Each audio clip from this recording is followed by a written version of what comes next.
active.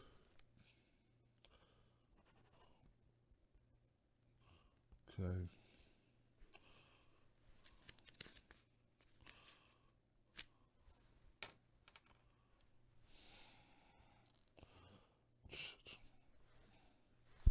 Are we good?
And we are testing. Testing 1, 2, 3. Wolfpack in the house. Testing 1, 2, 3. Testing 1, 2, 3. You heard the music. IB Colio Show. Colio Show. And we are testing. Okay, it's a slight delay, guys. This should be coming through. Wolfpack in the house. Testing 1, 2, 3. All right.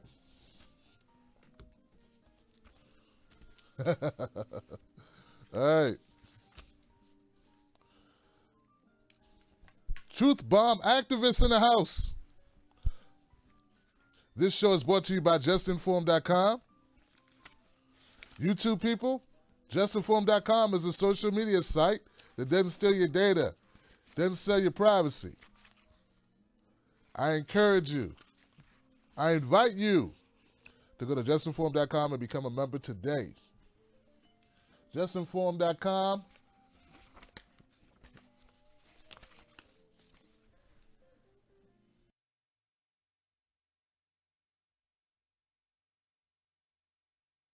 Wow, do we got a lot of news today? I got a lot for you guys. 60 seconds.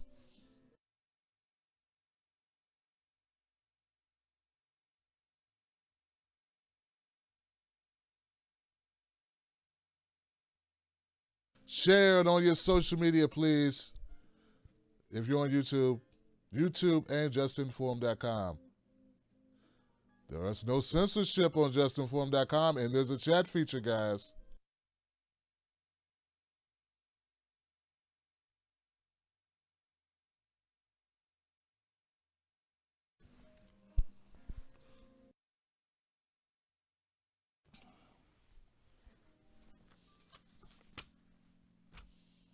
Yeah.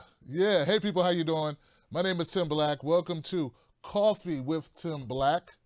That's the name of the show, and we're bringing it back. Welcome to it. All right, so Coffee with Tim Black, it's one of my favorite shows.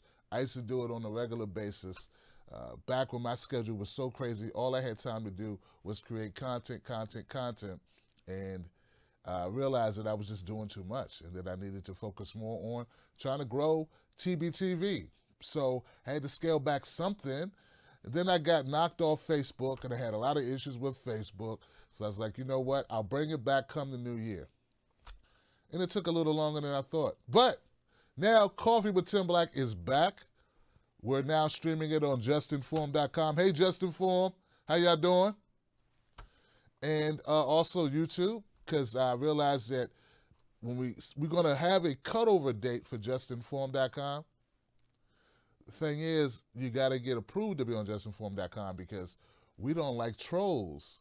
It is a private website for people like you. It's a big club, and you can join it, and it's free, all right? So, justinform.com is where you want to be. All right, guys. Man, everything cool? Looking a little preppy today. Like, trying to be preppy for you a little bit, trying to be a little, Tim Blackish today. All right, guys. You guys ready to talk about the stories we got for you today? It's a lot, okay? So we're going to talk about Peter Buttigieg, Buttigieg, Mayor Pete, in his recent appearance on The View, his recent appearance on The Breakfast Club, his recent appearance on Fox News, his recent everything. We're going to talk about that because it matters, because according to our reports, he's really moving up in the rankings. We're going to talk about Bernie Sanders and some claims that have been made recently, particularly on YouTube, about Bernie Sanders not being able to work with the black folks, not being able to pull in the black audience, more of the same old claims that have come back. Well, they've come back and we have to address them. Kamala Harris recently put out in a piece of legislation. I don't know if she put out a piece of legislation, but there was an idea, something that she wants to do. Okay, so she has this plan that I think will attract a lot of support for her campaign. At least it sounds good. We're going to talk about that. Facebook made some changes recently that we got to talk about. And, yeah. So two things, guys. Two things before we get started. The first thing is, Michael Avenatti. We got to talk about Michael Avenatti, and he's scared and nervous. So we talk about his arrest. Talk about that. Told you we got a lot. I'm leaving stuff out. Before I get started, how about that Nico House and a Kasparian thing? What is going on, man? Nico, what are you doing?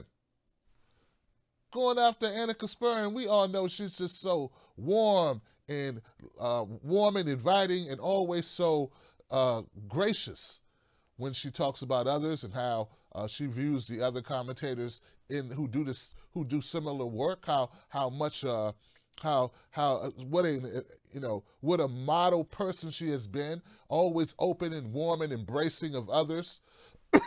Never arrogant, never claiming to be better than anyone else. Always just so forthcoming and, amazing, and never having any bias in her coverage. I don't understand why Nico would ever take exception to Anna's stances. I don't get it, or her attitude. I don't understand at all. Of course, I'm being sarcastic. I see completely why Nico House is concerned and why Nico House felt it necessary to respond to Anna Kasparian's, and not just Anna Kasparian, but also the TYT organization's treatment of Tulsi Gabbard. We saw similar treatment of others during, how can I say this? I saw similar treatment of the Green Party when Jill Stein was challenging the Democrats once Bernie had dropped out. Excuse me. So anyone out there who's unaware, there's been some back and forth, which is really strange because I don't know what it is. I mean, I've had issues with Cenk Uygur in the past. He addressed me once. Come on. He addressed me once back in 2015, 2016. He hasn't spoken to me since. And when he did speak to me, it was, sort of like, who is this piece of garbage someone's talking about me, whoever this person is. I'm too busy. I'm Cenk Uygur, of course. I have no time to respond to the riffraff, the peanut gallery, so to speak. You know how they do, the elitists. That's what they do. So I'm really surprised that Anna Kasparian had time to respond to Nico House, to address him at all. Because to address you would be to humanize you. And we wouldn't want you to be able to leech off her vast audience. So, But besides all of the personalities that are enmeshed in this, because we all have personalities, it's not about personalities. It's about Tulsi Gabbard and a campaign that we feel, and I'm pretty sure I'm positive Nico feels this way. In fact, he probably feels even more strongly than I do of the need for Tulsi Gabbard to get a fair shake and for her to be on that debate stage and have an opportunity to present her ideas to the world. We think these are beneficial to, like I said, not just for the United States, but for the world and for the conversation. And to have a progressive news outlet, a supposed progressive news outlet such as TYT, not give Tulsi Gabbard that opportunity to appear on their platform and also address any concerns that they have shows a level of bias that's just unacceptable. And I think it is high time that we start to really push back on those who hinder progress in this movement that we are struggling to have. We can't let money, we can't let cocktail parties, we can't let being accepted at the big kids table, we can't let anyone who's going to be deterred by that, or anyone who's going to allow those personal motives to get in the way of our work. We can't allow that to pass. So I see a lot of this going on. So anyway, I want to give daps to Nico House for addressing this issue. I hope that Annika Sperrin, in a spirit of fairness, will not just punch down. Because what's Nico at, 30,000 now? 30,000? Gosh. I will get a throat thing as soon as I go live. Gosh. As soon as I go live, I get the throat thing. Nico House is at 30,000, and Annika Sperrin, she's built a lofty following. What are they at, 4 million now? Yeah, I consider that the epitome of punching down at this point. Why not bring Nico House on the show and have a conversation? Why not have at it? As Cenk Uygur would say, have at it, Haas. Why not? Of course! That's a conversation that needs to be had.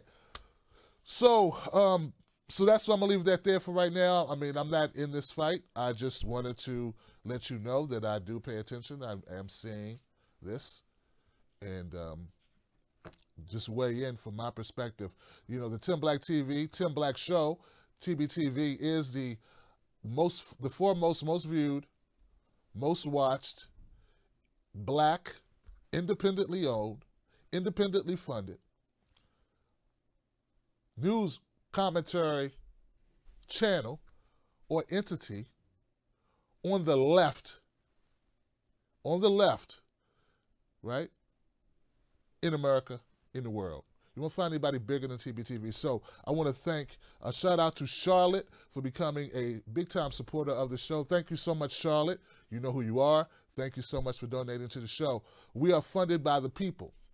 And I just want to weigh in and let it be known that as the foremost Black independent media entity on the left, we have a hard way to go. And I think it would be severely disingenuous and severely unethical for TYT to use their platform to punch down at Nico House. We know that there's been that from TYT in the past, and it was never addressed how entities or members of the TYT have punched down on people like myself and Nico House before. This is not new, okay, is what I'm saying.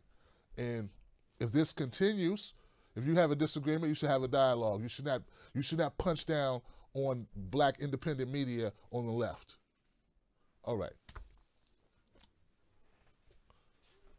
So there it is. You shouldn't punch down on anybody, but particularly not Black independent media. I mean, we're nowhere in the space that you are.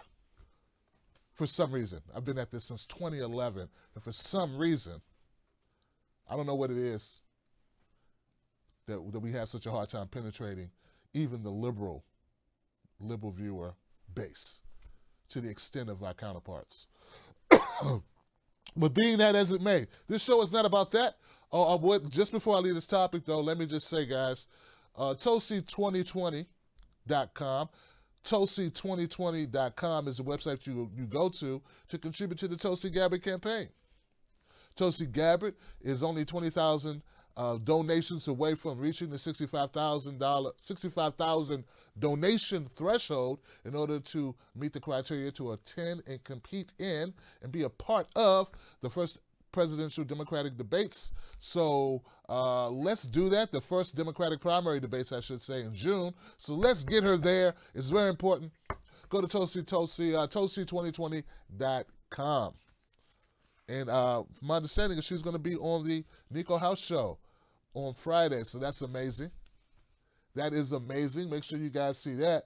I don't know how we're going to do that. I have a Friday show, but hopefully you go before me, Nico. And anyway, Friday.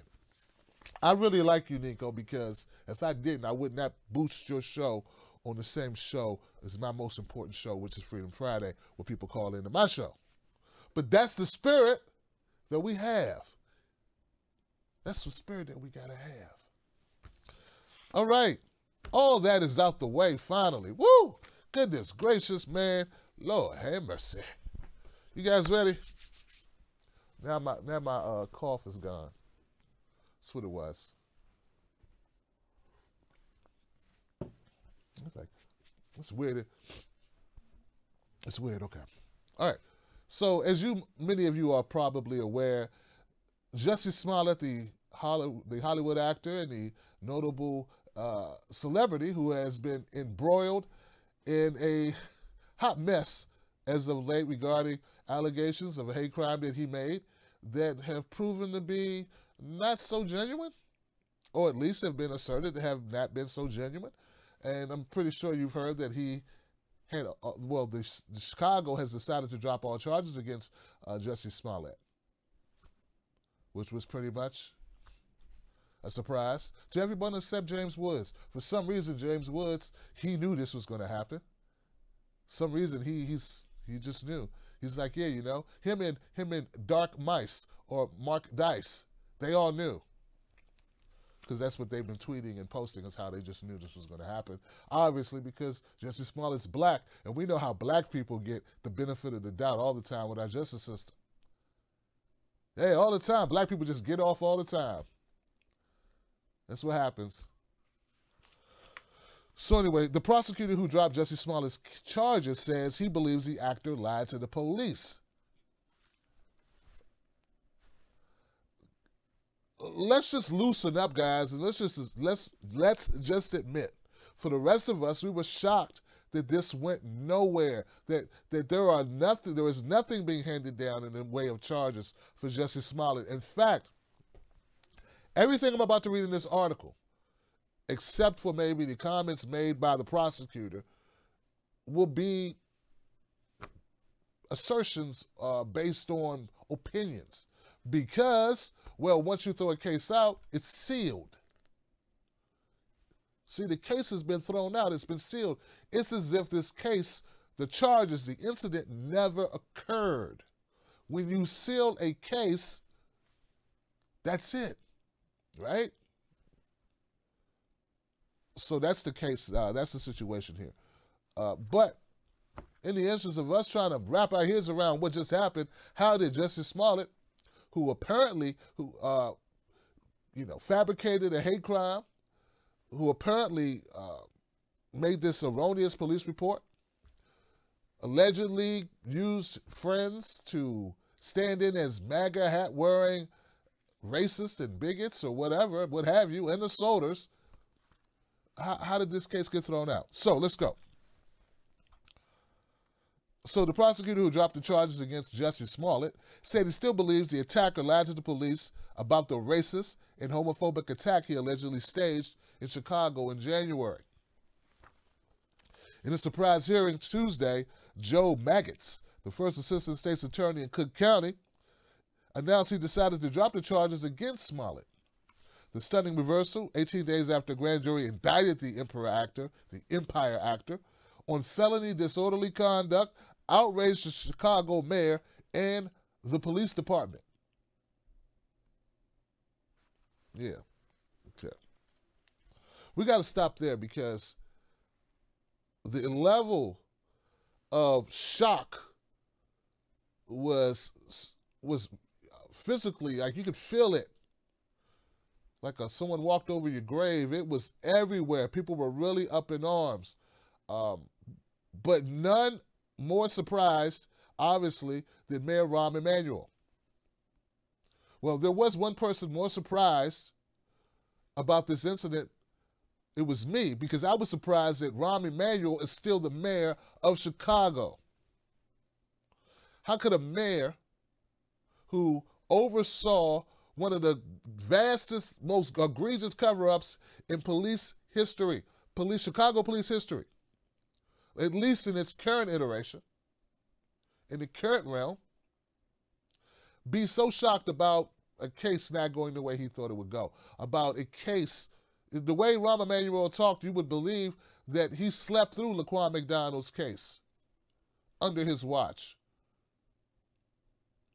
where his police chief was fired, which he covered up in order to secure an election. Yeah, I'm just shocked that Rahm Emanuel is still the mayor.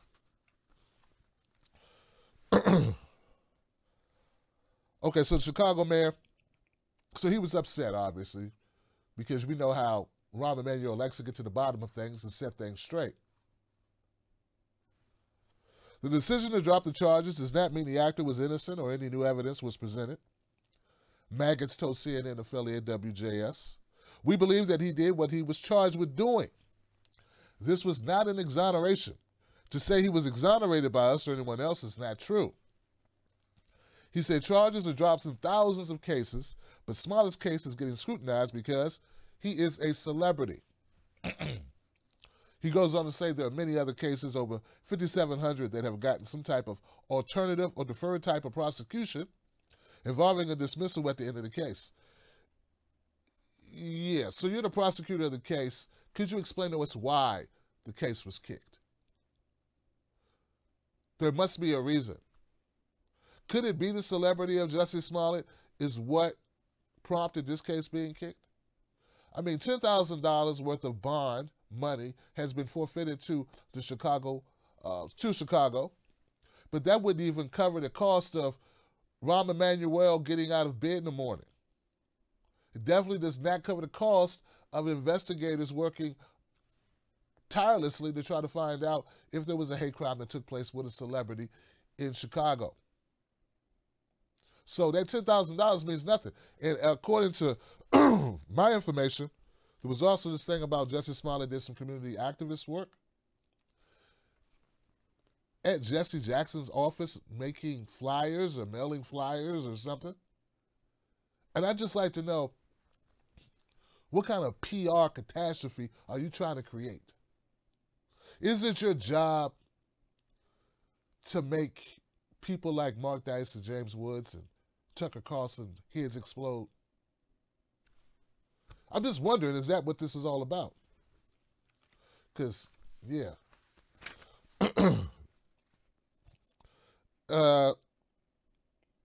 The story of what happened to Smollett on that chilly night on January 29 has transfixed much of the nation, as we all know, for nearly 2 months. Smollett told police that 2 men targeted him about 2 a.m., tied a rope around his neck and poured a chemical substance on him. Now, I saw a clip of Smollett responding, saying that, he would never do such a thing. He did not fabricate this story, that his story is accurate. If one morsel, I think he used it.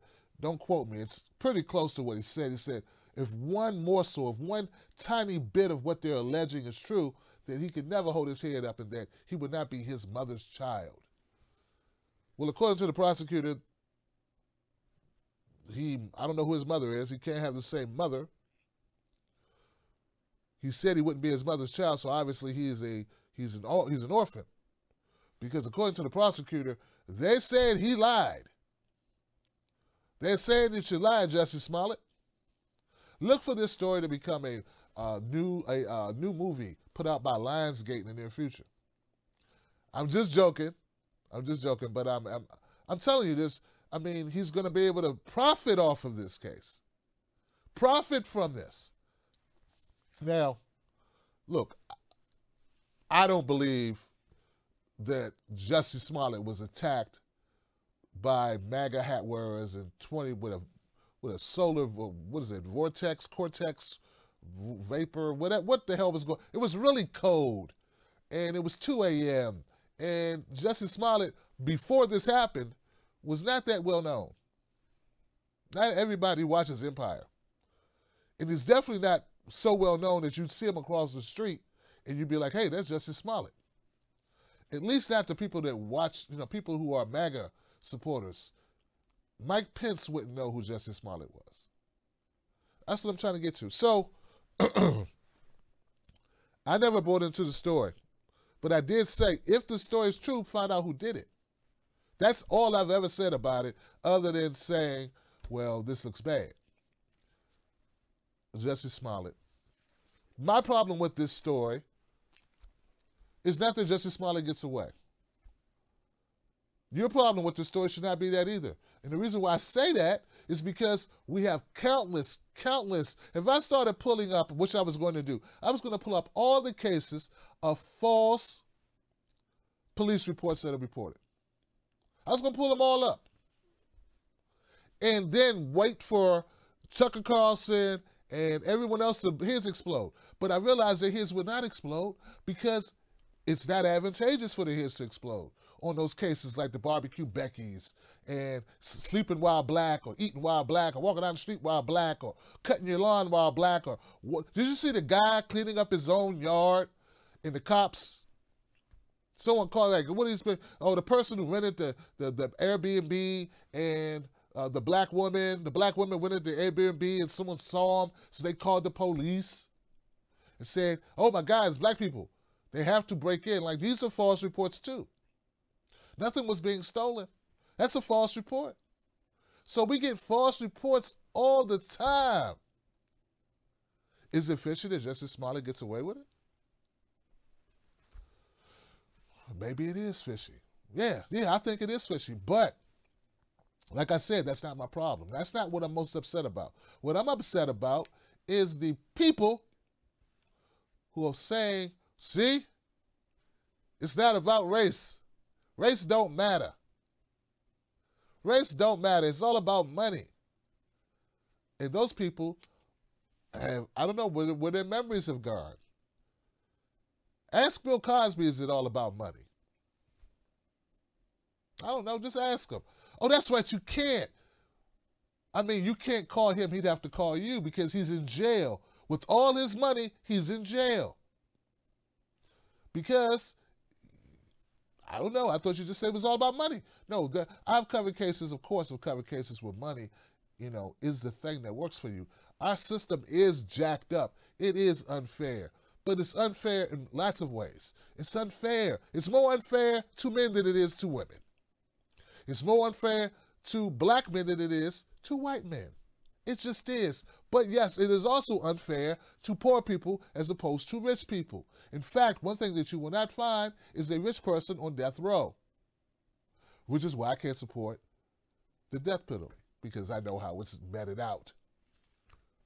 So, but just the folks who are just really quickly to say, see, this is why we need to just focus on class. You don't get to just erase data because you don't want to deal with the fact that, black people do have it bad, or Latinos, or black people do have it badder in a lot of instances when it comes to our justice system. We just do. And what tends to happen is black people are typically black and poor. And that goes back to that reparations thing that nobody wants to talk about. Why is that? Black people tend to be poor. Whether you either believe it is a flaw in black people as a whole, which leads us to genetics and eugenics, right? So either you're one of those racist people or you accept that there are causes for this, structural causes that are systemic. Back to Jussie Smollett, back to this issue. Jussie Smollett got away with it. He did get away with it. I'm not happy he got away with it. In fact, I think it's problematic that he gets to throw $10,000 in a bond away and do a couple of hours in Jesse Jackson's coalition or Rainbow Coalition office.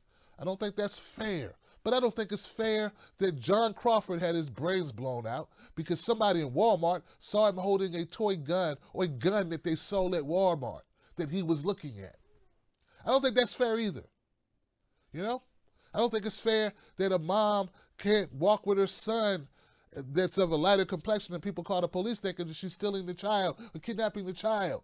I don't think that's fair. There's a lot of things that aren't fair.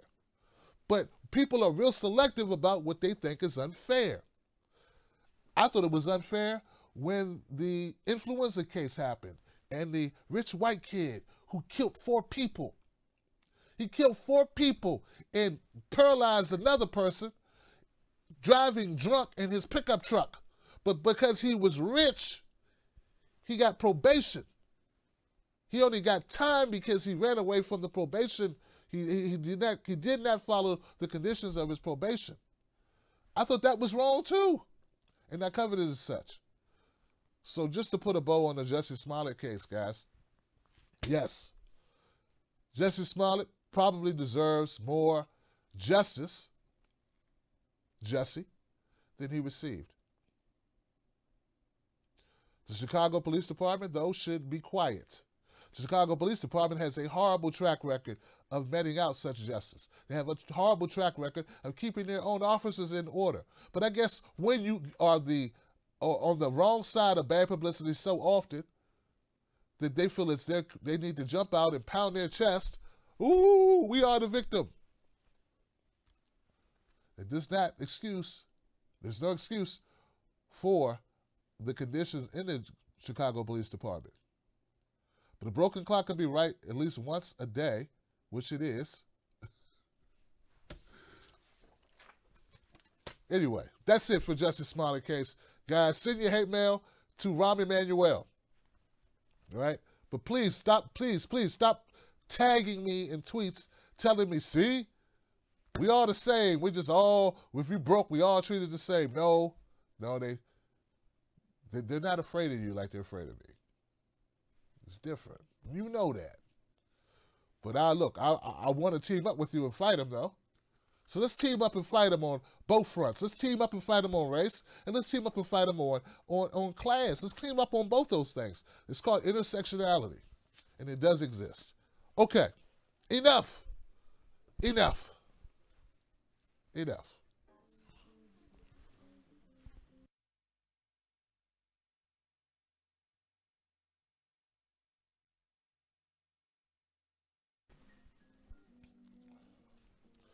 All right, this is where I remind you that this show is brought to you by TimBlackTV.com, which is a social media site, my site. You can go there. You can become a Patreon and a member of the Tim Black Wolf Pack.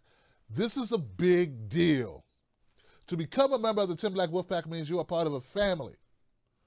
We are looking to become 1,000 strong in the year 2019, leading up to 2020.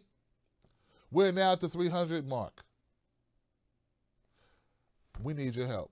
Go to TimBlackTV.com. You'll find a link for my Wolf Pack, or you can just do it from YouTube. Patreon.com, Tim's Take Live, or email me at tim@TimBlackTV.com. Become a supporter and a booster of independent media done right. Help support the most watched, most viewed black independent media on the left. It's not crazy. All right. I'm scared and I'm nervous. I'm scared and I'm nervous. I'm scared and I am nervous. I'm going to tell you something. I never expected to hear those words come out of the mouth of Michael Avenatti.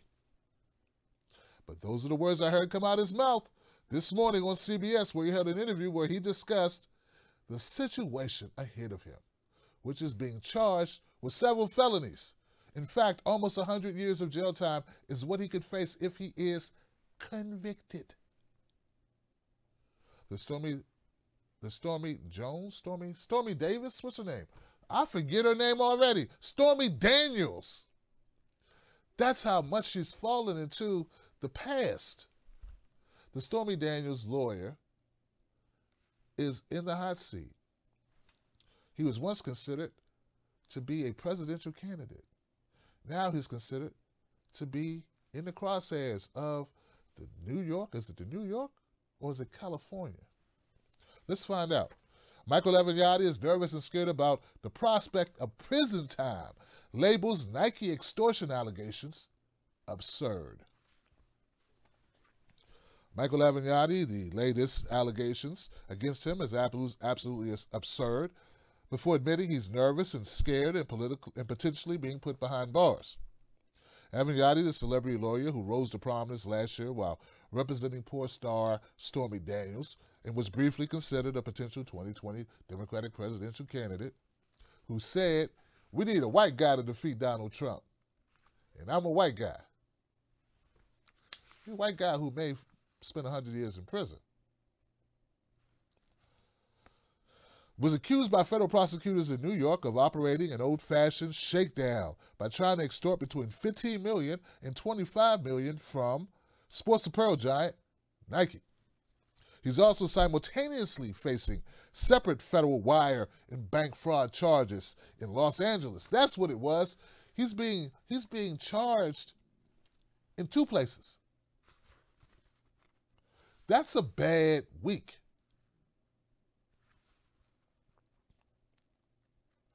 In fact, what's going on in Los Angeles with the wire fraud, according to this report, may be his most dangerous threat yet.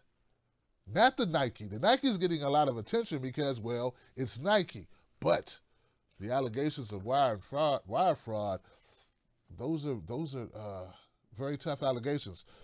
Avenatti was grilled about the Nike allegations by CBS correspondent Jericka Duncan, who asked directly if he tried to extort the sports giant for millions of dollars.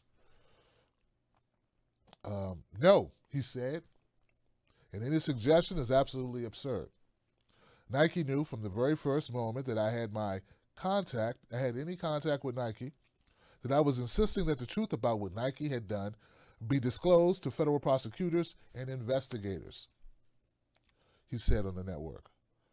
He said, the truth is, for years, Nike and its executives have been funneling payments to amateur players, high school players, and to their handlers and their family members in an effort to get them to go to colleges that were Nike colleges and ultimately, hopefully, to the NBA so they can sign a shoe deal with Nike. Okay, so interesting allegations. Allegations that I would suppose are illegal. It is against NCAA rules, I think, for Nike. In fact, I don't think I know, to give money to high school players. Though I disagree. I think that high school players and college players deserve payment. They should be paid.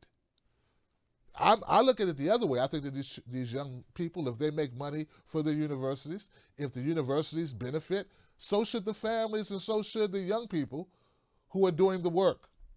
If you are a basketball player in high school and you draw a crowd enough where you can go to college and the college are trying to recruit you and you're putting butts in the seats at games and they're selling apparel or shirts or clothing or rights to view the game, well, someone needs to be paid, and it appears that everyone else in the ecosystem of these sporting events are getting paid except the players. So I have a problem with that. But you don't change it unilaterally, Nike, if that's the case, by just giving out money to who you choose and sort of pimping these children. So I think that this is an important issue that needs to be addressed. But the question is not, is Nike wrong? That's a lawsuit you bring yourself, Avenatti. Right now, you got your own lawsuit to deal with. Did Michael Avenatti, according to what I read, his words are pretty cut and dry about the $20 million. What about the wire fraud?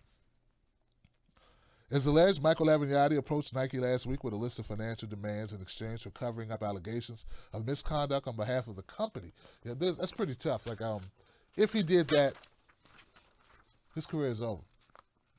Forget running for president. You'll be running from people around a jail cell if this is the case. Not that I'm glorifying that. I'm not making fun of that. Okay.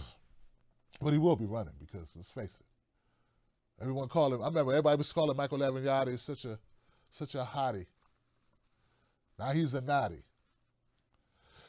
The courts against Avenatti in the New York case are extortion, transmission of interstate communications with intent to extort, conspiracy to transmit interstate communications with intent to extort, and conspiracy to commit extortion.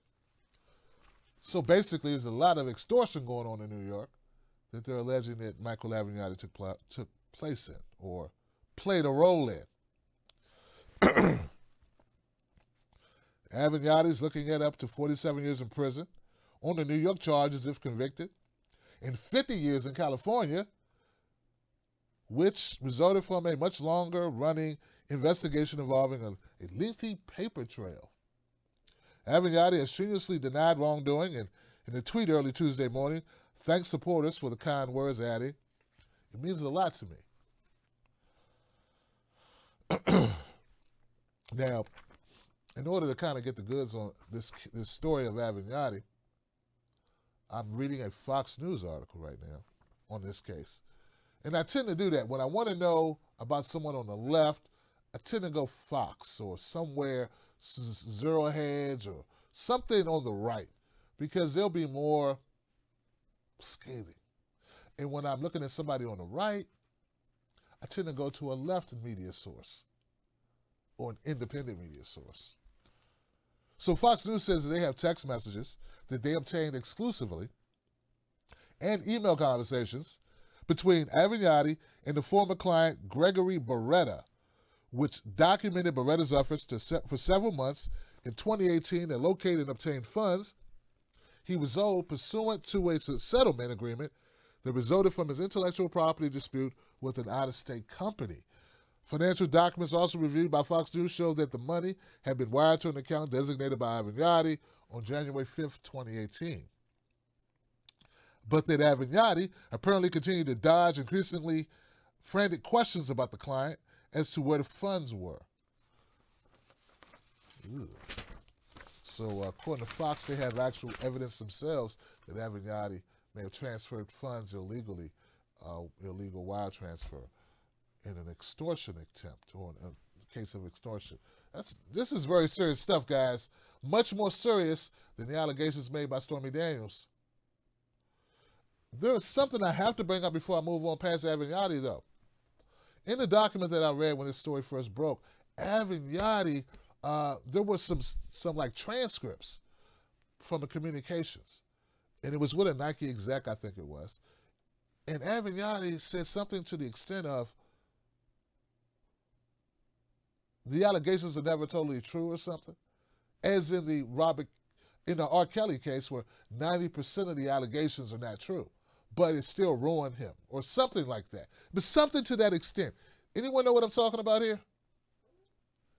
The point is this. Michael Avenatti, according to what I read, made statements because he worked on the R. Kelly case. In fact, he represents 4 of the women who made allegations against R. Kelly.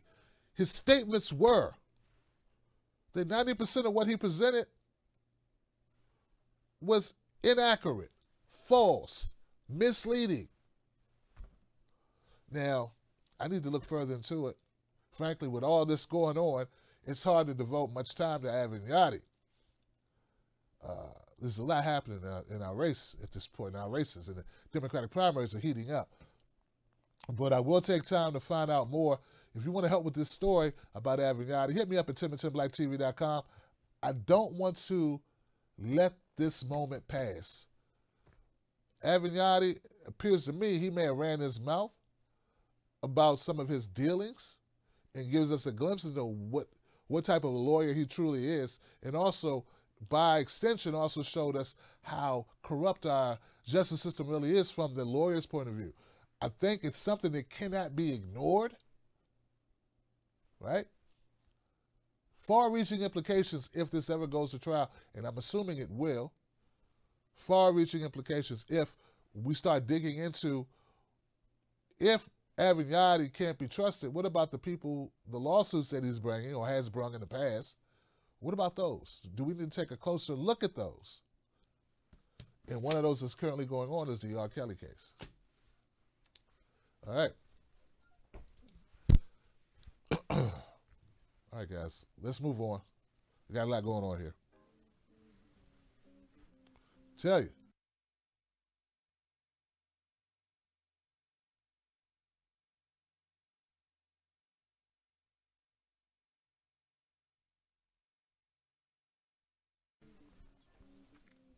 All right, all right.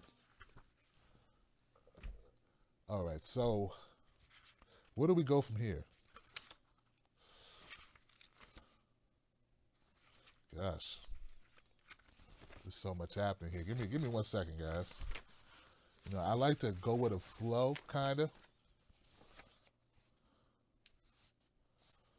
Let's go with Buttigieg. Mayor Pete. Okay, so before I get started on this story, I just want to say that I'm getting a lot of help on Mayor Pete. Now, we know Mayor Pete is the mayor of South Bend, Indiana. He's also a Democratic primary contestant. Candidate for the, yeah, it's not a contestant. Yeah. It does feel like a contestant type thing, though, isn't it? Kind of fit like that, like, oh, isn't she beautiful? You know, look at this, you know, look at the, oh, she's so well spoken. Like it's sort of like a beauty contest almost with these candidates. But with Peter Buttigieg, there's a lot happening because there's a lot of movement in this. And I want to give a shout out to a couple of people that have helped me with the Peter Buttigieg investigation, or so I can bring this information to you. Mustafa at Ahmad Mawai at Ahmad Mawai on Twitter, right? That's one. And Viv K, who's a member of my wolf pack and a member of Tim Black's wolf pack on Facebook or YouTube. No, on YouTube or Patreon. I'm not sure which one, but Viv K, thank you. And of always, with all these stories, my longtime supporter, Autumn, little sis, who helped with this information because there is so much going on. I just can't do it all alone. And if you want to become a supporter who does more than just send information but actually be involved, email me at tim@timblacktv.com. Wants to be more involved, you know. And someone wrote me, was like, Tim, I want to help. And I'm like, okay, help. And I guess they're waiting on direction. I got too much going on, man. Get in where you fit in. Just jump in. Just jump in where you're ready. So back to Mayor Pete. We're just going to call him Mayor Pete, okay? Mayor Pete has made a lot of waves lately. In fact, Mayor Pete, someone we did not know. I didn't know him. Did you know Mayor Pete before this? I hadn't heard of this guy. Now, he's the mayor of South Bend, Indiana. He comes out of nowhere. And all of a sudden, he zooms past, I tell you folks, he zooms past Kamala Harris in the rankings. I was reading an article that says Mayor Pete of South Bend, 2020 Democratic candidate, surges to 3rd place in a new poll. This is impressive. Smallish town mayor, all of a sudden just boom, pops up. So let's look into it. It says that Peter Buttigieg has surged to 3rd place in a new poll of Democratic presidential candidates, ahead of Kamala Harris, Elizabeth Warren, and Beto O'Rourke. Yes. Now, are you paying attention now? Who's paying attention now? Because I know when I tweeted about this, there were people going, Tim Black, we don't know who this guy is. Who's this guy? How does he get in 3rd place right behind Bernie Sanders, albeit pretty far behind him, but behind Bernie Sanders without any name recognition? What is going on? He's a 37-year-old mayor of South Bend, Indiana, won the backing of 11% of likely Iowa Democratic caucus holders or voters in an Emerson poll. This new poll released on Sunday puts him there with 11% of the vote. It goes on to say that Joe Biden had 25%, Bernie Sanders went a close second with 24%, but the performance of Buttigieg, who has impressed in a series of TV appearances, is likely to serve as a warning to his better-known rivals. Mayor Pete had zero support in Emerson's January poll, which was conducted just after he formed an exploratory committee. He had not formally declared his race that he is running to take on Donald Trump, but he has been widely praised for his performance. He has not yet formally prepared. What? this is sort of like the Joe Biden effect, where, according to this, March 24th, Mayor Pete hasn't even said that he's really running yet. How could this be? First we got Joe Biden. He's in the lead in a lot of polls, and he hasn't announced. Now we got Mayor Pete. He still hasn't announced that he formally has not declared that he's running, but he's in third place, past Kamala, past Beto O'Rourke, past Elizabeth Warren, past Tulsi Gabbard. I need to keep saying Tulsi's name. Past Andrew Yang and Tulsi Gabbard. All right. So, who is Peter? Who is Mayor Pete? What's Mayor Pete all about? Why is Mayor Pete doing so well? Well, Mayor Pete was recently, as yesterday, was making the rounds on a lot of cable news networks. He's appeared on Fox News. He's appeared on CBS. He's appeared on MSNBC, I think it is. He's appeared on CNN. He's appeared on The Breakfast Club. He's appeared on The View. He's everywhere. Like Buttigieg, Mayor Pete is just nonstop. He's a cyclone of energy and of appearances on networks. During those times that he's appeared, no matter what platform I've seen him on, he had a CNN town hall, right? CNN town hall. Now, here's the thing about Mr. Mayor Pete that I find very interesting, guys. No matter where Mayor Pete is, no matter what platform he's on, one thing is a constant. He gets softball interviews. Softball interviews. It's like the ball's floating to him right over the strike zone at home, right over the strike zone over the plate. Right over the strike zone. Nice and smooth. Just hit it, Pete. Go ahead, Pete. You can do it, Pete. And they don't question him in ways that are aggressive or assertive, nor do they go after sore spots like the poverty rate, the homeless, how the homeless have been treated in South Bend, the disparity of the wealth gap in South Bend, because you know we love talking about reparations and black folks and stuff like that when it was like Bernie Sanders or Kamala or even Cory Booker. But somehow, for some reason, when it's Mayor Pete, it's sort of like he just gives an answer and they just move on with life. Though he has an actual city that he directly impacts. So I find it kind of strange that the conversation and the line of questioning isn't like, hey, what about the tent city that you plowed over? They're in South Bend. How can you have a population that's only like 20% black, but like 50% of your incarcerated are black? What's up with you in South Bend? Why is South Bend so broke? You've been mayor there for what, 10 years? All right, for a while, right?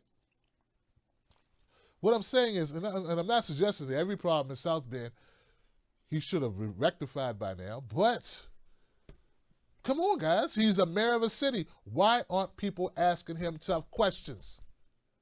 If you're going to ask Cory Booker, Kamala Harris, Bernie Sanders these questions, shouldn't we be asking the same questions of Peter? When I saw the Breakfast Club interview, I wasn't surprised at all, but I was disappointed at how, I don't know, just so agreeable they were of Pete. Oh, Pete, you're such an honest guy. You know, politicians are often very well spoken. It's hard to find a politician that isn't. It's sort of a requirement in order to campaign and win a position. One must be well spoken. Comes with the territory. Does that mean that they are in fact angel-like? Okay? Hell, Nixon could talk. So could Bill Clinton. I tell you, listen, I'm not one of those people, you know, just because so did Bush. Bush was well spoken. Well, he wasn't, okay? Exceptions. There are exceptions. But my point is this. You can't judge if a candidate is a good candidate based on solely how they talk. When you have a track record, you need to go over the background, the track record, and ask pointed questions about those issues. You can just read them. Like I could read stuff about Peter here to you.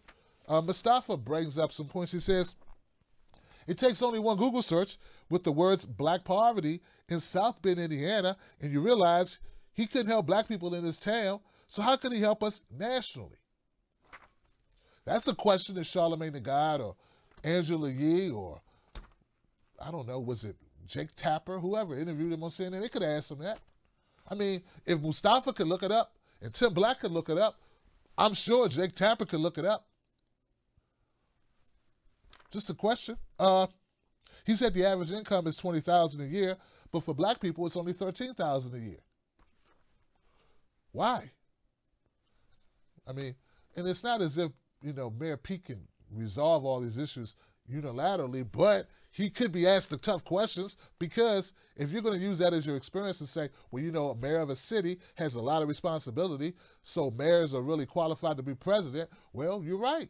And so let's ask you questions about things you did as mayor, not just listen to you talk about other stuff. Haven't we learned anything from Barack Obama? Yeah, like just talking ain't enough. Enough. Now, a lot of people are saying that part of the reason why Mayor Pete is doing so well, as far as people are really hesitant, obviously, to ask him very tough questions, is that Peter is openly gay. He's the first openly gay candidate for the presidency. And be aware, I'm about to do it, I'm about to curse. Profanity alert.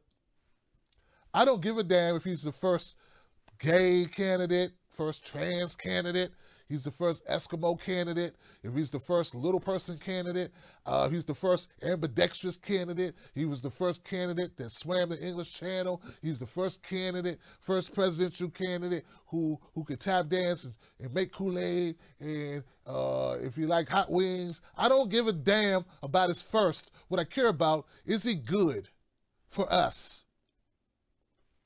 As I look at his policies, he appears to be a centrist Democrat with not much exciting about him at all. He's not offering really anything exciting in the way of, say, Andrew Yang or Kamala Harris, who I'm going to get to later, or Elizabeth Warren or Bernie Sanders. In fact, he's more milquetoast like Amy Klobuchar.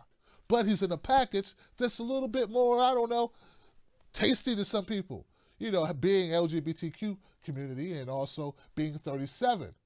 But then again, Tulsi Gabbard's also 37 and also a veteran, just like Mayor Pete, but doesn't get half or anywhere near the positive coverage and the softball questions. Swing, Pete. Swing, Pete. Now, one of the other things about Mayor Pete that I think must definitely be addressed is something that we noticed on the Breakfast Club interview. Now, I know, guys, Breakfast Club is a hip-hop radio station, but in the black community, it's very pivotal. It gets a lot of people watch this show. It's probably one of the most viewed, if not the most viewed, urban radio stations on the internet in America, maybe even in the world, okay? So just because it's hip-hop and you don't pay attention to it does not mean it's not, you know, important and relevant. So that's why it's important, because people pay attention to it. Can't just be like, well, I don't like hip-hop, I like country western. Well, that's nice. That don't have anything to do with this. We must address this. Now, here's the thing. As I watched Mayor Pete on the Breakfast Club with the softball questions, oh, you gotta be quicker than that. Gotta be quicker than that. Oh, almost got it. As I watched this, I went into the comment section of the video, and guys, I done saw it too. My goodness gracious, there were a lot of comments from white people in those comment sections. People I've probably never seen on the internet before. I mean, it appeared that Mayor Pete has a lot of support from people who don't exist. Now, I know that they like to use the term bots, you know. I like to use the term bots a lot. So I can't verify that these people are bots, but what I can verify is these are very new people to the Breakfast Club comment section, and they all had weird looking avatars, And they were all going, oh, isn't Pete great? Pete's fantastic. Pete's amazing. But here's the thing. Just over the last couple of weeks, there have been other presidential candidates on the Breakfast Club who answered similarly as Pete did about the questions of black inequality, the welfare gap, and reparations, who did not fare so well in the comment section. Yeah, like up until this time, everyone else, whether it was Bernie Sanders or Kamala Harris or Cory Booker, when they were asked about reparations and they said no, which is what they all basically said, well, Kamala did kind of like make up some stuff about some other policy that's for everybody and try to make it seem like that was reparations. But the point is this. Mayor Pete's question about reparations, or his response to the question about reparations, was almost identical to the response that Bernie Sanders gave. But in the comment section, all I saw was praise from these people with these weird avatars who appeared not to be of the usual Breakfast Club audience. And what I'm telling you is I believe that Mayor Pete is padding the comment sections. I believe that Mayor Pete has an army of supporters. I don't know if they're real people or not, but they're going around the internet bigging up Mayor Pete. I think Mayor Pete is a internet candidate. That's what I believe. Just check the Breakfast Club. Only 118,000 views, and 90% of them are Pete's PR team. Choicest comments I saw today, white folk try to pander, they forgot the hot sauce. I really like him. Now if he can get Stacey Abrams as VP, that would be a dream team. I love him and Kamala running together. That's what they're saying here. I just think it's interesting. So, Mayor Pete, I'd love for you to come on the Tim Black Show. But I will be asking you questions about your time as mayor. In platitudes and talking about chicken sandwiches like you did with Charlemagne ain't going to cut it. So I would love for you to come on the show. I'd love to put you in front of the Tim Black audience, which is the closest to 50%, 50-50 black and white that you're going to get. I mean, real talk, come on. And we're going to be asking you some tough questions because we want to know about your record in South Bend, and we want to know what your plans are and why don't you have any progressive-like policies that you're really hanging your hat on. You're talking real incremental, and that's not very interesting. I like to hear you be challenged on that. So come on over. And if you bring your, and if it's true that you have bots that go in your comment sections, we're going to know about it because we do a live chat. So I think it's time that we take Mayor Pete very seriously. If it's true that he has, according to the Emerson poll, he has ascended to the third slot over Beto O'Rourke, which, look, I'm glad Beto O'Rourke's falling off. That'd be great. But I got to look at his record. We must ask tough questions. And I'm waiting on those 20 videos accusing him of being a white supremacist that they were giving to Bernie Sanders after he answered the same way. He started talking about the Clyburn 10-20-30 bill when asked about reparations. No one pushed back on him. In fact, he was praised. So, yeah, I'm a little salty about it because if you come up and ask me, hey, what time is it? And I tell you, hey, it's 3:38. Then you go ask the next guy, it was 3:38, and you give him $100. I want to know where my $100 is. Or even worse, if you ask me what time it is and I say 3:38, and you sick a dog on me, and you drag me across the internet, but then you ask the other guy what time it is, he gives you the same time, and that person gets the red carpet treatment, of course, I want to know why we're being unfair. So yes. And in this case, it's not about color, it's about progressive. Progressive candidates get a harder road. And we need to address that. All right. So anyway, shout out once again to Mustafa, to Viv K, and to my friend Little Sis Autumn. Thank you so much, guys, for your help in that. And yeah, what about those freaking tent cities in South Bend and the homes. And Mustafa said that Mayor Pete, he talks pretty, but he's a centrist, and he isn't going to fight for change in the way that we need him to fight for it. There was also a comment that you made about Chelsea Manning. You thought it was a problem that Barack Obama commuted her sentence. Did you just say that because you don't want people to think you support another member of the LGBTQ community? You do realize that Chelsea Manning is a hero. You do get that, right? It's also one last thing about Pete. Pete he is really a corporate guy who worked for the same organization as Chelsea Clinton. That company, I forget the name of the company that he worked for. Big time guy with a lot of connections. That's, you present it to us as all shucks. I'm just a good guy, all shucks. And I want everybody to get along, and why can't we all, endeavor to work together? And then I look in your background, and you're just like similar to like a Wall Street guy. Like, just kind of wondering. Gotta ask the tough questions, guys. Okay, so we're all very taken. Okay, let me take a breath. Everyone has been feeling a weight, okay? After the shooting in New Zealand that took the lives of some 50 worshipers at a mosque. I think it was 2 mosques, actually. And this is a horrible thing, okay? Very horrible thing, and I think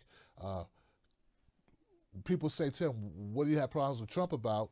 And don't have Trump derangement syndrome. Well, I got a problem when Donald Trump can't call out the white nationalists for what they do.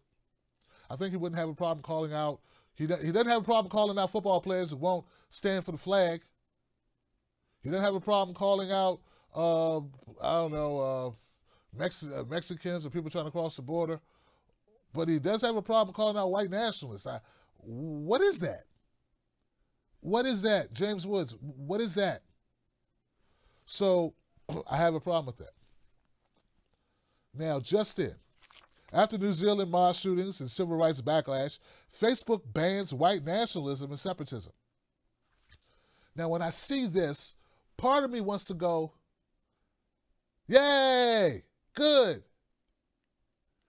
Because I historically have been, I and people like me have historically been the targets of such white nationalism.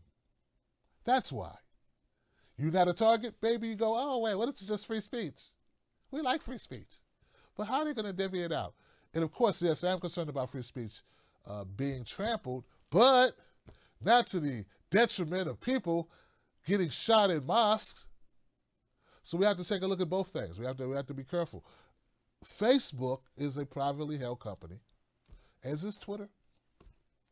And they dole out their own form of justice when it comes to people accessing their platform. So let's hear about Facebook and how they decided to deal with this. And it is a cautionary situation because, I don't know, they start barring groups of speech. Maybe they'll bar other groups of speech. But isn't racist speech already like prohibited on websites like Facebook? Like, you can't use a bunch of profanity and I don't know. Okay, here we go.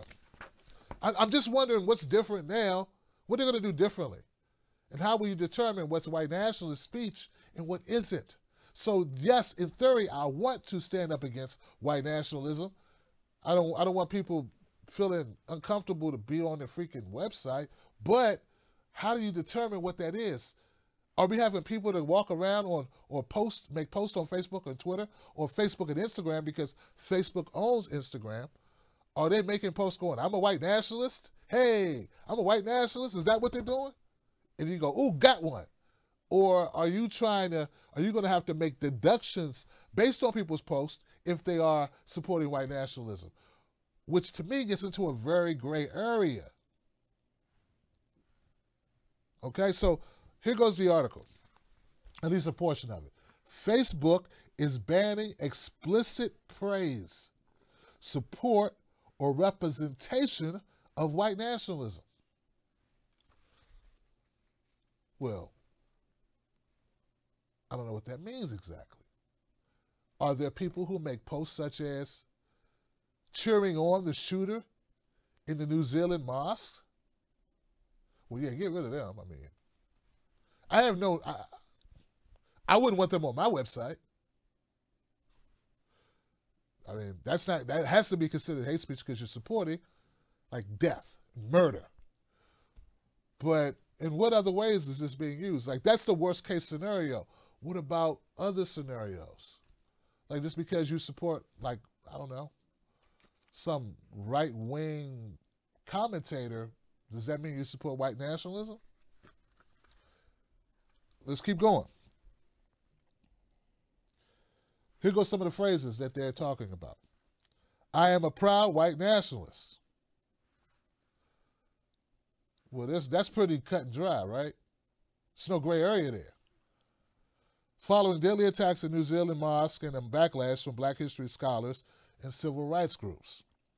Over the past 3 months, our conversations with members of civil society and academics who are experts in race relations around the world have confirmed that that white nationalism and separatism cannot be meaningfully separated from white supremacy and organized hate groups, Facebook said in a blog post on Wednesday.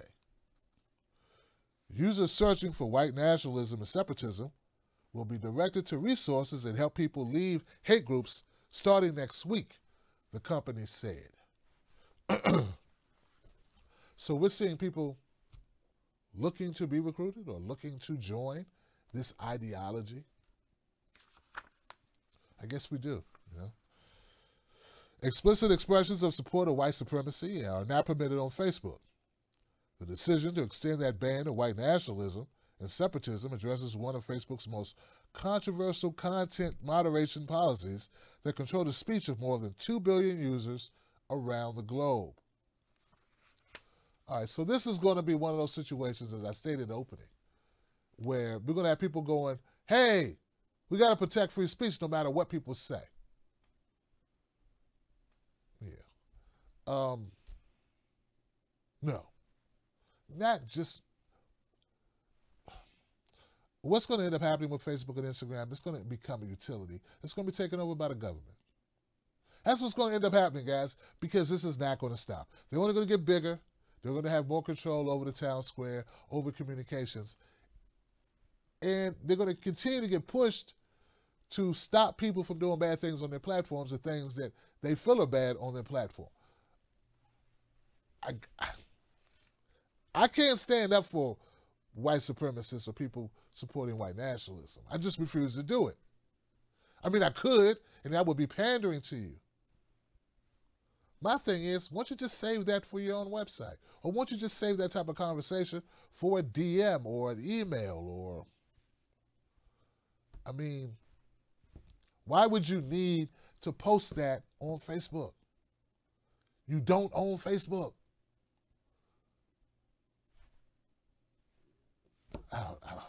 Why do you need to espouse these thoughts on platforms that are privately held?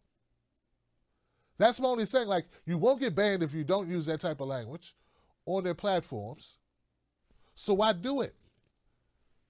I'm just saying, like, why do it? No one's saying you can't have these conversations, just not here. It's sort of like we used to say, well, you ain't got to go home, but you got to get the hell out of here. You can have the conversations if that's what you choose to do. It is a free country. It doesn't mean that if you come to my house, you can say whatever you want, and I can't ask you to leave. Right? Get what I'm saying? No, I can't. I am worried about the level of censorship that takes place. I am worried about it. And there is a fine line. Now, don't get it twisted, guys. White supremacist language was already blocked. Now they're adding, hey, I'm not a white supremacist, I'm a white nationalist. They had to add that too for some reason. Oh, because they were getting pressure from academics and black civic organizations. I think we've only seen the beginning of this. It's going to be controversial to some, but I'm just wondering what's the need to have these conversations on their platform. I don't know. You must be pushing an ideology. Okay, so remember I just told you that Mayor Pete had made a surge in the recent Emerson poll. Just told you that. Well, Kamala Harris is trying to make a comeback, and one of the ways she's making that comeback is through policy. Kamala Harris promises raises for teachers if elected. Now, I want everyone to know that when I saw this flash on my screen last night, I turned to my wife and said, look at Kamala trying to make a comeback. And then I saw how much money she was talking about giving to the teachers. I saw the amount of raise, and it was like $13,000. And I said, hey, if you want to make a comeback, now that's a comeback. Oh, that's a comeback. That's the type of thing that people go, wow, like, what? You say 13,000? Yeah, I barely make that a year doing this show. Please give to the Tim Black Show. Help feed the independent media person. $10 a month will add you to the Tim Black Wolfpack. In the first major policy proposal of her presidential campaign, Senator Kamala Harris of California is focused on boosting the salaries of teachers.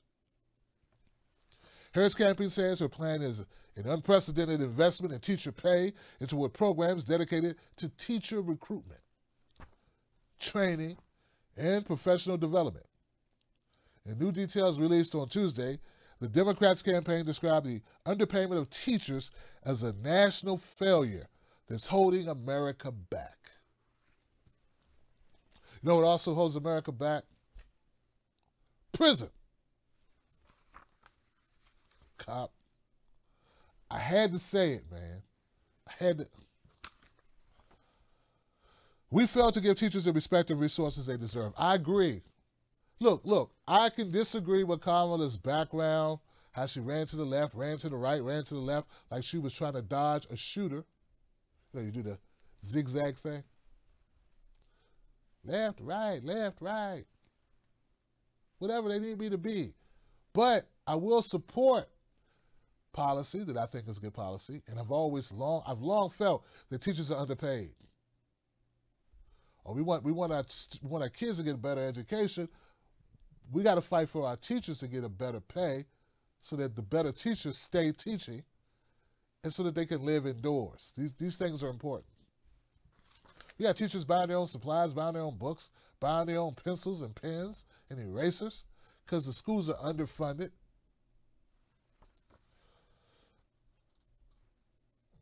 Okay, and it goes on to say here, for years, teachers have said just that they're underpaid and their schools are underfunded.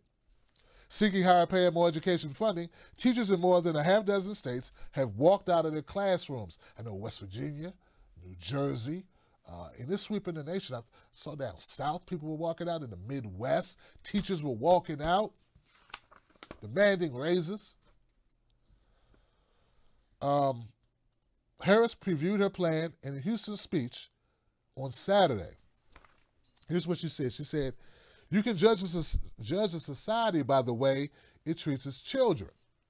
And one of the greatest expressions of love that society can give to its children is educating those children with resources they need. The Harris campaign says that under her plan, the average teacher in America will receive a $13,500 raise.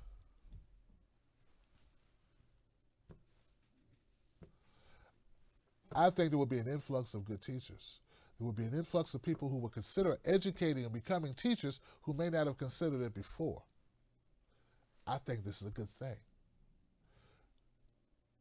I know some people going, Tim Black, well, how do you pay for it? Same way we pay for the prisons. Yeah, we'll take the prison money that we're not going to build because we're going to roll back the criminal justice system. We're going to roll back the marijuana laws, and we're going to retroactively let people go who are in jail for nonviolent drug offenses, maybe even some violent offenses, especially if they're really old, because marijuana being illegal leads to violence, right? Black market leads to violence. So we're going to divert that money that we would spend in the private prison industry. We're going to divert that and use that on schools. That's what we're going to do. Just one thought I had. I don't know what their plans are specifically. But I would think that would be a good place.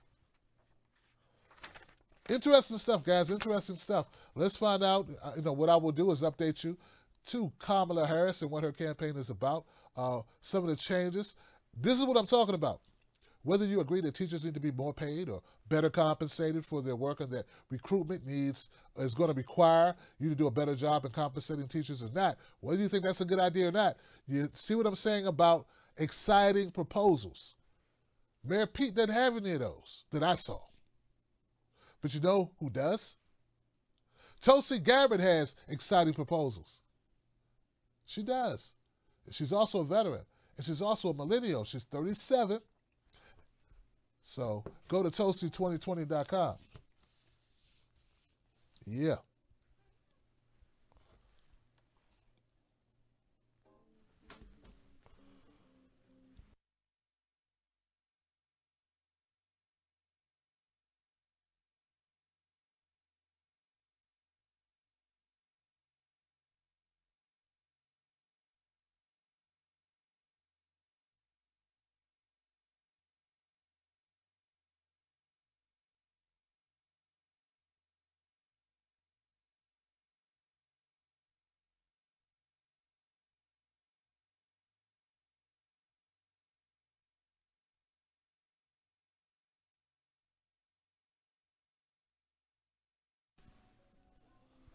All right. All right, guys. Thank you so much for tuning in to the Coffee with Tim Black show. Here goes my coffee. Where's yours? That's right. The Coffee with Tim Black show is scheduled to live stream every Wednesday at 1 o'clock on justinform.com and on my YouTube channel. We're going to be migrating to justinform.com. Please go to justinform.com, become a member of the community. Social media site that doesn't steal your data, doesn't track you around the internet. Owned by activists and commentators. I'm a part owner of it. Do it today. We're rounding out the coverage of today. We had a lot to talk about. Thank you, everybody, for being here. The last topic that I want to talk about today, to discuss, the last piece of news that I want to cover is about Senator from Vermont, Bernie Sanders. Now, we all know from 2016 and onward, one of the biggest knocks about Bernie Sanders has been the lack of diversity in his supporters and the lack of diversity in his staff. Bernie Sanders has made a concerted effort to make his staff more diverse with the hiring of a number of women and a number of black folks. And I saw it's pretty diverse. I saw some Latinos and some different people, different colors of people. This is great. And there's not so many white guys. It's like, more of a mix. It's more reflective of what America really is as far as the diversity in the country. That's great. But we also know that Bernie Sanders has always done pretty well with black folks. In fact, according to some of the polls that I read, Bernie Sanders does better with black folks, voters, than he does with white voters. Yeah. Like if you look at this percentages. But still, for some reason, that knock has been there. In fact, during the 2016 campaign, there was a hashtag Bernie so white, or Bernie made me white, because according to the media, he had no black support. And I kept wondering why I couldn't get along, because I supported him. And if I'm black, if I'm white, someone needs to let me know. Let me try that again. One of the knocks has been that Bernie Sanders doesn't get black support, which really had me stumped, because I supported him, and all this time I thought I was black.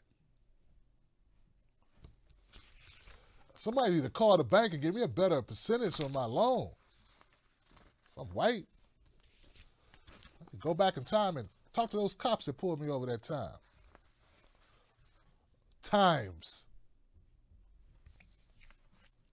All right, so, but one of the things, but still, this issue, this concern, this assertion, this false claim that Bernie Sanders can attract black voters has been ever present. It's rearing its head again in 2019.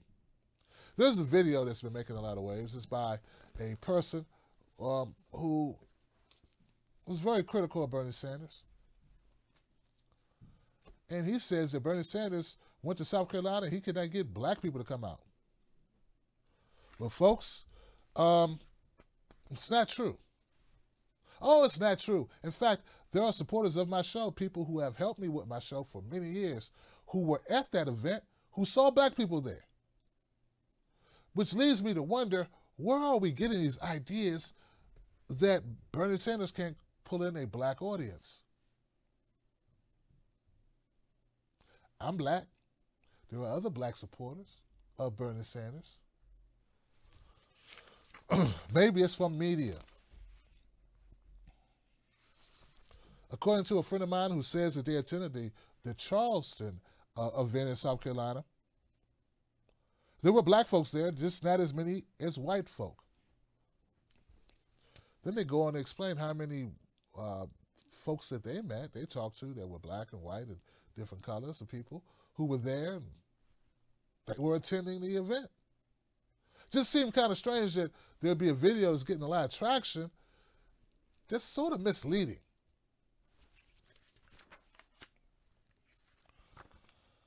Bernie Sanders shares a vision for justice during his first South Carolina visit as a presidential candidate. Almost 12 hours after the field of Democratic presidential candidates swelled yet again, Bernie Sanders arrived in North Charleston on Thursday, determined to be heard. Now, this was back in March 13th, I should say. Okay? This article is by Post and Courier.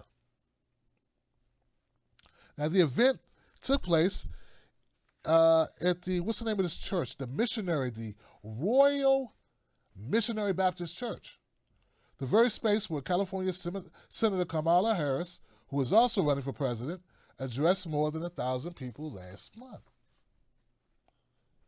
In a nearly hour-long speech, Sanders cited a swath of policy positions. He promised to champion as part of his broader vision of American justice. So it sounds like Bernie Sanders is speaking to issues that black folks would be concerned about.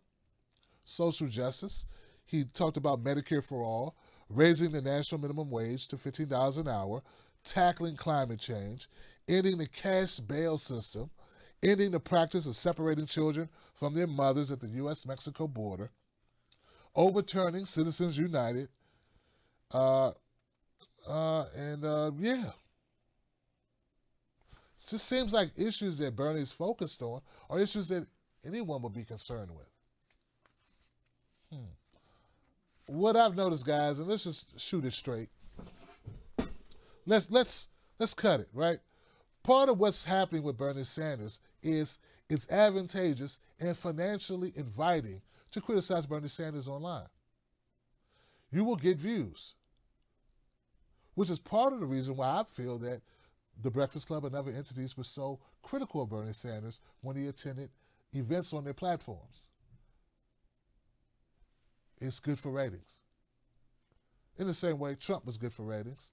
Bernie's good for ratings, but only the negative variety. Same is also true of Tulsi Gabbard. In fact, it's kind of notable that anyone who's progressive gets knocked, gets hit a lot. But as it pertains to like this video content, Bernie Sanders is a name that will draw in viewers. And with the wave of criticism for Bernie Sanders having a less, and look, I didn't like the answer Bernie gave about reparations. Not particularly, but I did like the answers he gave about other issues that he planned to address regarding justice, American justice, just not the reparations question. But I do like the fact he's not just saying anything in order to get people on his side.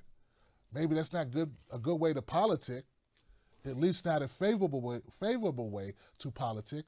People prefer a Juan Castile, that's his name, the former HUD secretary, who says for many years he's thought black people deserve reparations, and then you look on his Twitter feed, he's never even mentioned the word reparations.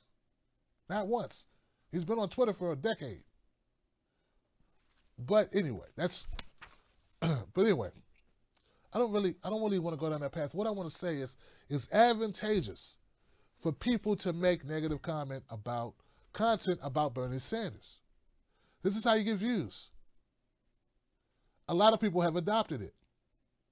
Some people adopt it to just get views. Some people adopt it because they're actually being critical. And I understand there is a difference. But certain allegations, if we're talking about reparations, I understand people being critical about that. But when it comes to him having black support and that having black support, well, that right there is some bullshit.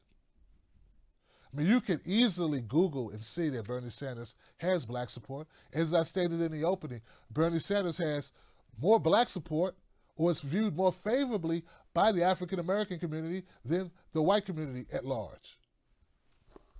I mean, that's not that hard to look up. You can just Google it and you'll get the results. But maybe it's possible if you search only mainstream media smear articles, you may come away with a different analysis. But I'm talking about the polling.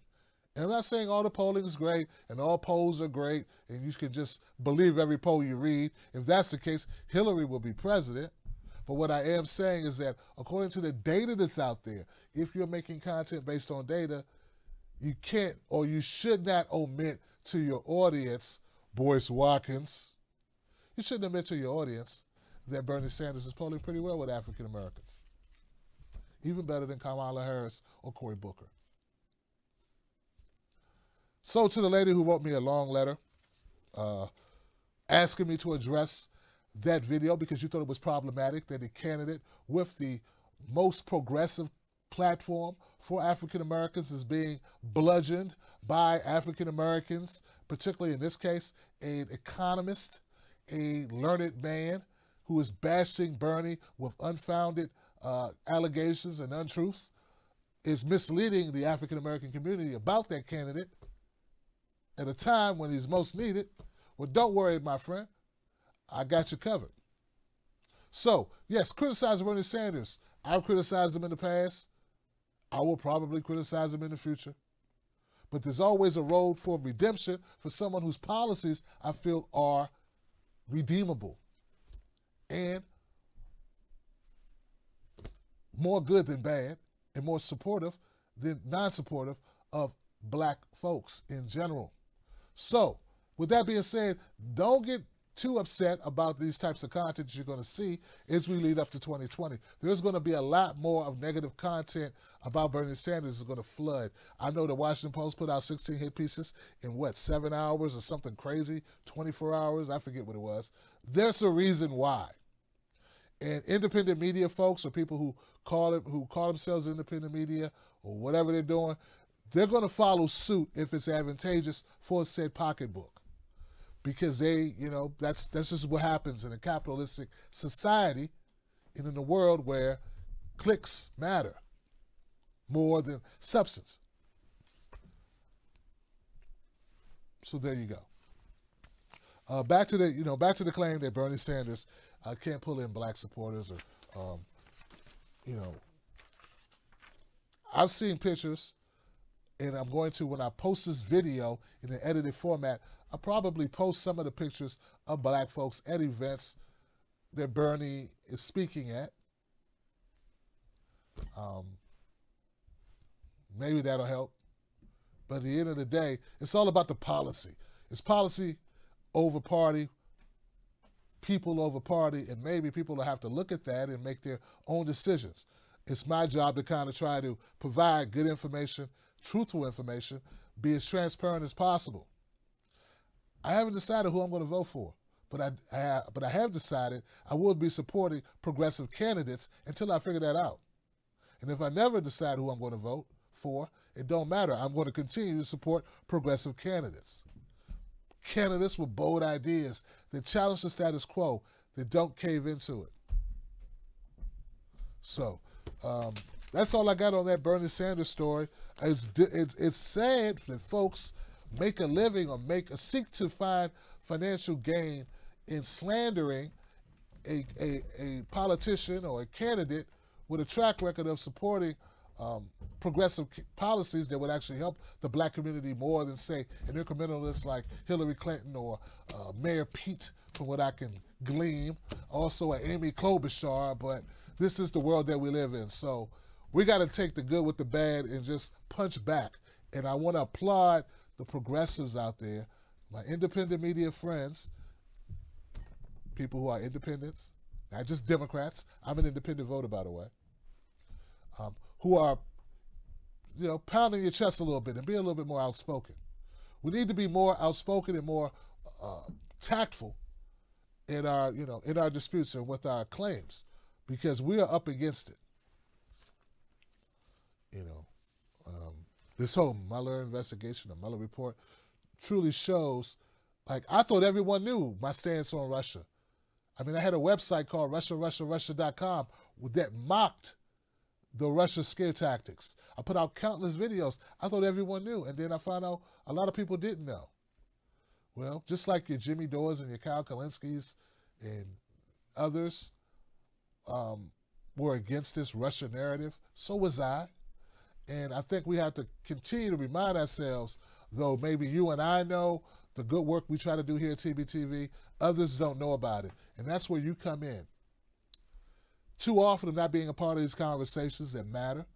There's a reason why, though I am the biggest black independent media on the left, I'm still a very little guy compared to my counterparts, though I've worked with them all.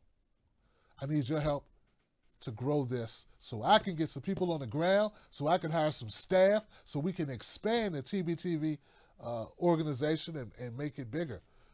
I want to launch our own network. There's a lot I want to do. I can't do it without you because I cannot take PAC money or dark money or investments from these organizations as some of my counterparts can. So it's going to require you guys. So please, have my back, become a member of the Tim Black Wolfpack. We got a lot of work to do between now and 2020. And I'm going to leave it all on the field. I hope you will help me do that, and I hope you're willing to do the same. All right, guys, that was a lot. That was a lot. Once again, this show is brought to you by people like you, not by the DNC or the GOP or the RNC or none of that crap. It's brought to you by people like you. Go to Tosi. 2020.com and support her as she needs 20,000 more donations, as little as a couple of bucks, to get into that debate stage. I want to see the faces of the neocons or the neoliberals and the regime change supporters. I want to see their faces when she talks about the need to tamp down on drone strikes, when she talks about the need to end the endless wars. I want to see their faces and their rebuttals to her comments. To me, that would be everything. So let's make that happen. Tosi2020.com. Yeah. Shout out to my supporters. I'll see you soon. Don't forget, go to justinform.com. Become a member today. Tell them that Tim Black sent you. Remember, we're going to be cutting over and doing this show exclusively on justinform.com in the near future. justinform.com in the near future. I don't want you to miss it, and I don't want you to get mad at me because you couldn't get the show. Or the live show, I should say. So yeah, that's all I got. Comment section. Let me check people on the, let me see if we got some people in the chat room. At least, let me make sure, man. We got a nice crowd on YouTube. What's up, YouTube? We got a pretty good crowd out there. Am I missing any am I missing any super chats? Rachel Maddow, guys, wasn't that funny? I have not watched Rachel Maddow since the Mueller report broke. I already know what's going on, right? So let me guess, guys. Rachel Maddow's going, release the report, release the full report, as if she's going to glean something from the report that would make them overturn a decision not to go after Donald Trump for obstruction or for collusion with Russia, right? Like she's going to uncover something, sort of like that tax return, right? That's what's going to happen, right? Yeah, right. You know, they're all having the same conversations right now, which is, how do I save face after having egg on it? Like Malcolm Nance, Rachel Maddow, Joy Reid, Chris Matthews, all of them. All of them, just all egg. That's it. Nothing burgers. Or shift burgers. All of them. Now all of a sudden, Robert Mueller is an asset or a traitor too. Like, everybody who doesn't do what they want them to do is suddenly a traitor. It's never just, you know what? There was no evidence. Of course there's evidence that Donald Trump has been a shady business person. Yeah. But did he get Russia to help him win an election? No. And then we got Cenk Uygur trying to backpedal. Cenk, if you made it more of a practice to backpedal like you've been doing it, you would lose a lot of weight. In fact, I need to lose 20 pounds. I need to start backpedaling like you so I can burn more calories. You should actually put out a fitness tape called Cenk's Backpedal. Yeah, the Cenk Backpedal. And you should promote it. Hey, man, that's a winner, the Cenk Backpedal. In fact, I'm going to put a new t-shirt out. It's going to be called Cenk Backpedal. Or will I backpedal from that decision? I don't know. Maybe if I'm proven to be wrong, maybe I will backpedal. Everybody knows TYT pushed the Russia crap for over 2 years because it benefited your bottom line. Look, I don't give him a pass for it. I don't give him a pass for it.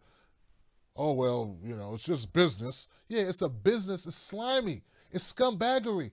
Everyone can say, hey, it's just business, no matter what you do. You know who says it was just business? The governor of Michigan. I bet he said when he switched to water, just business. You know, there's a lot of crap that's done under the guise of just business. No, Cenk Uygur and TYT benefited financially from that garbage they were spewing. That's why they did it. That's why they did it. Guys, I was on Sam Cedar's show a year ago, and everybody focused on the hit job he did on me with him and Mike Brooks and the other guys.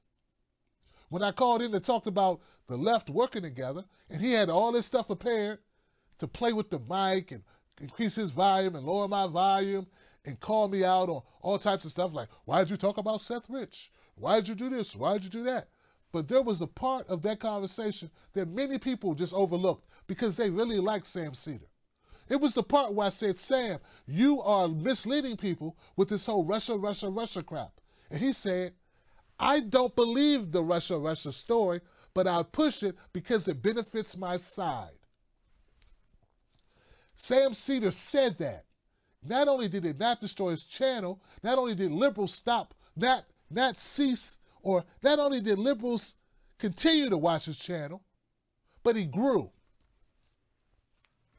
So don't tell me that the liberal and the progressives are all these great people that just want truth and justice. I'm telling you that Sam Cedar, in a video, live, that's on his channel that you can watch, said he doesn't believe the Russia story, but he promotes it because it benefits Democrats. So he promotes a lie and you think it's fine. He has 400,000 subscribers. I have 100. He gained 200,000 after telling that lie. And people say he won the debate. No articles were written. So don't tell me there's not a fix-in. Don't tell me that we don't reward bullshit and lies. We do. So Cenk Uygur is doing the same thing. He did the same thing that Sam Cedar did.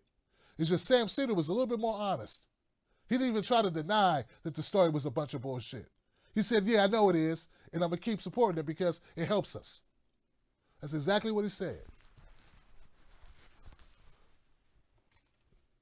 It's not that much consolation, to be honest, about being a scumbag, though. But it was beneficial, and it was financially expedient. All right, that's all I got. Why wasn't it covered by the TMZ of the progressive era? of progressive. Why wasn't that covered? Oh, because he said you covered the Seth Smith story. Why weren't you covering him about lying about Russia, spreading false narratives about Russia? Oh, I get it. His conspiracy theory, since it's backed by mainstream media, is fine. My conspiracy theory, because it's only backed by people who wonder, hey, how did that data get in the hands of WikiLeaks? All of a sudden, I'm a horrible individual. I don't get it. I don't get it. Millions and millions of taxpayer dollars weren't spent on my theory. An escalation of tensions between us and Russia was not emerged or exasperated by my allegation, my conspiracy, but their conspiracy could have led us to World War III, and still could. But that's fine because it's sanctioned by MSNBC and CNN. Yeah. Oh, we're in the bonus round now because I'm pissed off. I'm trying to understand when does our selective outrage kick in? Maybe you can send me a memo, right? Or DM me to let me know when it's okay to have a conspiracy theory and when it's not. Because I thought we were always allowed to have them. I mean, if you got commentators in networks that call themselves progressive, where Bernie Sanders has been on TYT. Hell, even Bernie himself pushed that Russia crap. And I hit him on it, and I disagree with it, and I don't support it. And, oh, by the way, in Cenk Uygur, you can't push a conspiracy theory for over 2 years and then in the last 2 weeks try to change course just before the report comes out and try to pretend that for 2 years you didn't speak that garbage. You did. Yes, you did. Mike Tracy, good one, by the way. Mike Tracy got it pretty good. Yeah. Because Mike Tracy was one of the people that he bombasted and blasted on air as an employee of TYT who disagreed with him about the Russia stuff. And Cenk Uygur took him to task and then shit-canned him for it. Yeah. Now well, I always thought that it was a nothing burger. I always thought. You didn't think it was a nothing burger. You put cheese and ketchup and mustard on that nothing burger and you ate it proudly. Don't you pretend that you weren't eating that nothing burger. Not only did you eat the nothing burger, you served it to your audience. He's like, here goes a bunch of nothing burgers. Empty calories. Empty calories for all. You guys are egging me on now. That's what's going on. I was just talking, and now I'm going to be beefing with people. It's just my opinion. Huh? Based on fact, though. Based on fact. Fact. Push that Russian crap down the throats of viewers. We need to be focused on all these other issues. And you got people focusing on this crap. Come on, I make content. You can't lie to me and pretend like it was some other motive in it for you. I know the motive. I'm here. Hell, I'm broker than you. I'm much more financially unstable than you guys. I know that it was money to be made preaching that Russia crap. Don't talk to me about, oh well, no, it was over. The evidence was, all the evidence was there. Yeah, whatever, man. Sell that shit to somebody else. I know why you did it. I'm right here, man. I'm right here. Sons of.